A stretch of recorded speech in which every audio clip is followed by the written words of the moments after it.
മഞ്ജു എന്ത് പറ്റി?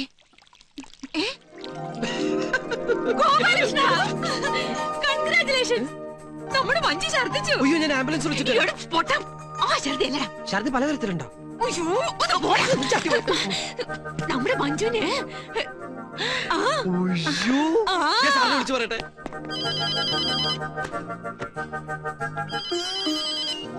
Hello hello sir, എന്റെ പ്രാർത്ഥന ഫലിച്ചു. ഫോൺ വെക്കണതാണ്. ഞാൻ മുഴുവനൊന്ന് പറഞ്ഞോട്ടെ. സാറിന്റെ ഭാര്യ ഛർദിച്ചു. നീ വല്ല വൃത്തിയായിട്ട് ആഹാരം ഉണ്ടാക്കി കൊടുത്തു കാണും. അയ്യോ, അതൊന്നുമല്ല. സാറിനെ അച്ഛാന്ന് വിളിക്കാൻ ഒരു കുഞ്ഞുണ്ടാകാൻ പോകുന്നു. രണ്ടടേ.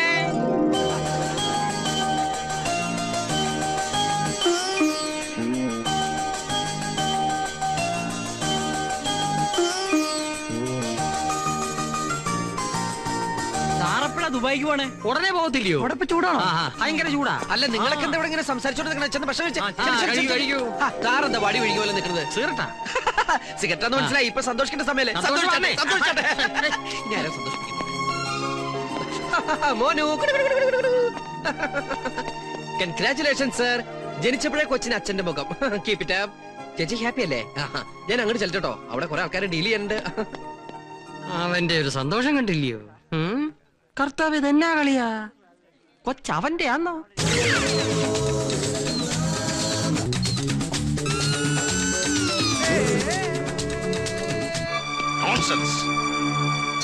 താൻ ഇത്ര ചീപ്പാ?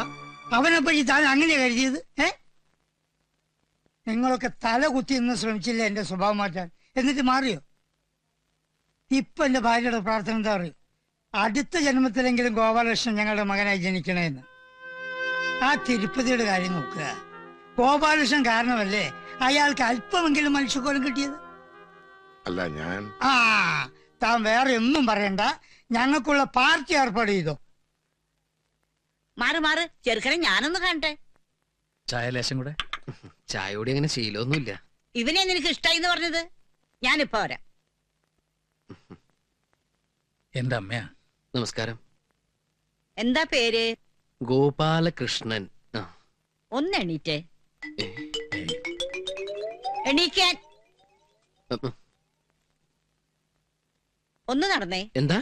ഒന്ന് നടക്കണേയൊക്കെ. എന്താണ് നിന്റെ കാലിന് മന്തുണ്ടാ? ഏയ്, മന്തൊന്നുമില്ല. ഞാൻ ചാടി കാണിച്ചിരാം. ചാടണത് വേഗം നടക്കണ. മതി മതി മതി. ഇനി അവിടെ പോയിരുന്നോ. അപ്പൊ ചട്ടനും അല്ല പൊട്ടനും അല്ല. ചോദിക്കണോണ്ടൊന്നും തോന്നരുത്. സാറിന്റെ അമ്മയ്ക്ക് കുഴപ്പമല്ലോ. അല്ല, ചിലപ്പോ എനിക്ക് തോന്നിയതായിരിക്കും. മോനൊന്നും വിചാരിക്കരുത്.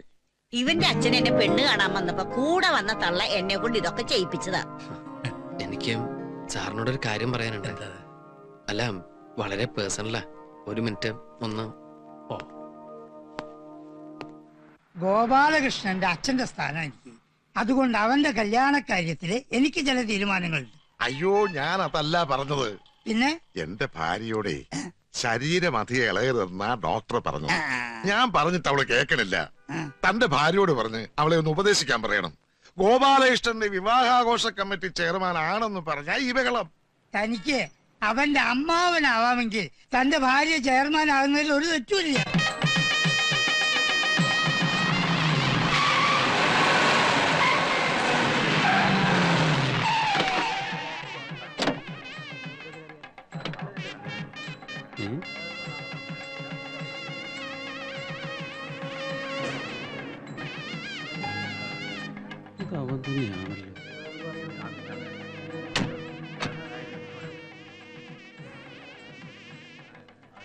നീ ക്യാമറ ഒന്ന് പിടിച്ചേ, ഞാൻ പോരാം.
ലെറ്റർ കിട്ടിയത്.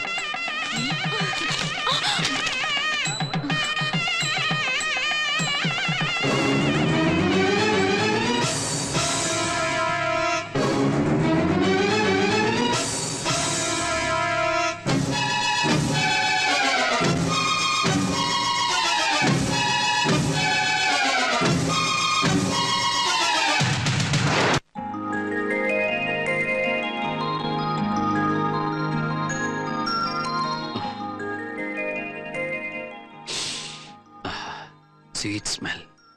നല്ല മുല്ലപ്പൂവിന്റെ മണം അല്ലേ മല്ലികേ? എന്താ? എന്നോട് ക്ഷമിക്കണം. നമ്മൾ ഒരുമിച്ച് ഇങ്ങനെ ജീവിക്കാൻ തുടങ്ങുന്നല്ലേ ഉള്ളൂ. അതിനൊക്കെ മുമ്പ് ക്ഷമിക്കണമെന്ന് പറഞ്ഞ നമുക്കൊന്നിച്ച് ജീവിക്കാൻ പറ്റില്ല. അതെന്താ? ഞാൻ വേറൊരാളുടെ കാമുകയാണ്. നോക്കിയേ, ഭാര്യയുടെ ജീവിതത്തിലെ കഴിഞ്ഞ കാര്യങ്ങൾ കിള്ളി ചോദിച്ച് ആദ്യ രാത്രി തന്നെ അലമ്പാക്കാൻ ശ്രമിക്കുന്ന ചില വിഡ്ഢി ശിരോമണികളുണ്ട്. പക്ഷെ ഞാൻ ആ ടൈപ്പല്ല. Past is past. കഴിഞ്ഞല്ല നമുക്ക് മറക്കാം. എനിക്കതിന് കഴിയില്ല. എന്നാ നിനക്കിത് കല്യാണത്തിന് മുമ്പ് പറയാറുന്നില്ലേ? എനിക്കൊരു കാമുകനുണ്ടെന്നറിഞ്ഞ എന്റെ ചേട്ടന്മാരും അച്ഛനും അദ്ദേഹത്തെ വെറുതെ വിടില്ല. ആരാണ് അയാള്? ഒരു ഓട്ടോറിക്ഷ ഡ്രൈവറാ. പേര് മധു. ശരി ശരി, ഇനിയിപ്പോ അതൊന്നും പറഞ്ഞിട്ട് കാര്യമില്ല.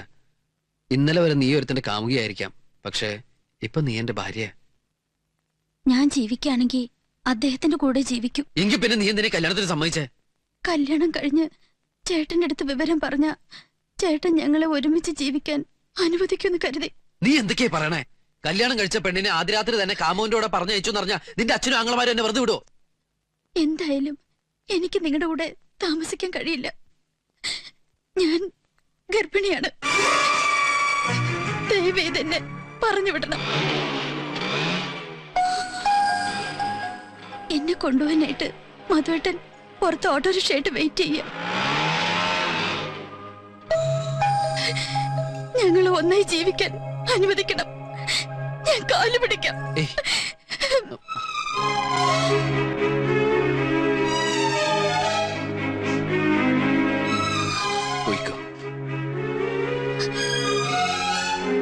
ഈ ഉപകാരം ഞങ്ങൾ ജീവിതത്തിൽ ഒരിക്കലും മറക്കില്ല.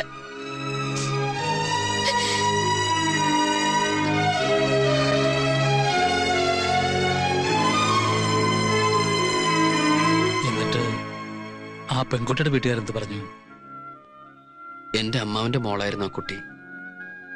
ചെറുപ്പത്തിൽ എനിക്ക് അച്ഛനമ്മമാര് നഷ്ടപ്പെട്ടതാ ഒരു അപകടത്തില്. പിന്നെ അമ്മാവൻ എന്നെ വളർത്തിയതും പഠിപ്പിച്ചതുമെല്ലാം. പക്ഷെ അവര് ഈ വിവരം അറിഞ്ഞപ്പോ ആകെ പ്രശ്നമായി. ഞാൻ നന്ദിയോട് കാണിച്ചു എന്ന് പറഞ്ഞ് എന്നെ ഒരുപാട് തല്ലി. അവസാനം എന്നെ വീട്ടിൽ നിന്ന് പുറത്താക്കി. നാട്ടുകാരുടെ മുമ്പില് ഭാര്യയെ കാമുകന് ദാനം ചെയ്ത കോമാളിയായി.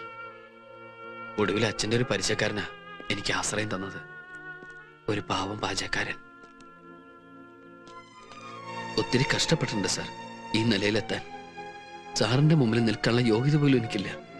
സ്വന്തക്കാരെന്ന് പറയാനും എനിക്ക് വേറെ ആരുമില്ല. ഇതൊന്നും അറിയാതെയാ രാധിക എന്നെ ഇഷ്ടപ്പെടുന്നത്.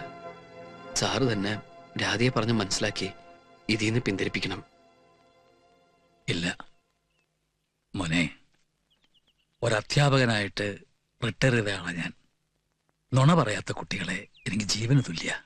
നിനക്ക് വേണമെങ്കിൽ ഇത് മറച്ചു വെക്കായിരുന്നു. അതിന് തയ്യാറാകാത്ത നിന്റെയും മനസ്സുണ്ടല്ലോ, അത് മതി എനിക്ക്. ഒരു പുരുഷവിദ്വേഷിയെ പോലെ വളർന്ന എന്റെ മകൾക്ക് ഒരു ചെറുപ്പക്കാരനോട് ഇഷ്ടം തോന്നി എന്ന് പറയുന്നത് ഞങ്ങളുടെയും കൂടെ ഭാഗ്യ. അത് നിന്നെപ്പോലെ ഒരാളാവുമ്പോ ആ ഭാഗ്യം ഇരട്ടിയായി. എന്നാലും ഒരെന്നാലും ഇല്ല. കഴിഞ്ഞതൊക്കെ കഴിഞ്ഞു. നീ ഇത് തെറ്റുകാരനുമല്ല. പിന്നെ കല്യാണമൊക്കെ കഴിഞ്ഞ് ജീവിതത്തിന്റെ ഗൗരവം അവൾ മനസ്സിലാക്കുമ്പോ ഒരു തമാശ കഥ പോലെ നമുക്ക് തന്നെ ഇത് അവളോട് പറയാടോ. ഈ വിവരങ്ങളൊക്കെ ആ പെണ്ണിന്റെ അച്ഛനെ അറിയിച്ചിട്ടും അയാളത് ആ പെണ്ണിനോട് പറയാതിരുന്നു തെറ്റല്ലേ? പണ്ട് കഴിഞ്ഞ സംഗതിയല്ലേ, അത്ര പ്രശ്നമാക്കണ്ടെന്ന് അങ്ങനെ കരുതി കാണും. അങ്ങനെയൊന്നല്ല. നല്ല തങ്കം പോലത്തെ ചെക്കനെ 10 പൈസ സ്ത്രീധനം കൊടുക്കാതെ കിട്ടിയപ്പോ അങ്ങേരത് മറന്നുപോയി കാണൂ. അത് തന്നെ. ആ ഇനിയിപ്പോ ഇതിലൊരു തീരുമാനം എടുക്കേണ്ടത് ആ പെണ്ണാണ്. ഹിന്ദു മാരേജ് ആക്ട് പ്രകാരം കല്യാണം കഴിഞ്ഞ് 1 വർഷത്തിന് ശേഷമേ ഡൈവേഴ്സിന് ഹർജി കൊടുക്കാവൂ. പക്ഷേ ഈ കേസിലത് ബാധകമല്ല. നേരത്തെ ഒരു കല്യാണം കഴിക്കുകയും ആ വിവരം മറച്ചുവെച്ച് വേറെ പെൺകുട്ടിയെ താലി കെട്ടുകയും ചെയ്താൽ അത് ഗുരുതരമായ കുറ്റമാണ്. മാത്രമല്ല, ആദ്യ ഭാര്യ ജീവിച്ചിരിക്കുകയും ആ ബന്ധം നിയമപരമായി വേർപെടുത്താതിരിക്കുകയുമാണെങ്കിൽ രണ്ടാമത്തെ വിവാഹത്തിന് നിയമസാധുതയില്ല. പക്ഷെ ഇതൊക്കെ വേണോ കുട്ടി? ഒന്നുകൂടെ ആലോചിച്ചിട്ട് പോരെ? No such cheating. ഒരു സെക്കൻഡ് വൈഫ് ആയിരിക്കാൻ ദയവ് ചെയ്ത് സാറിനെ നിർബന്ധിക്കരുത്.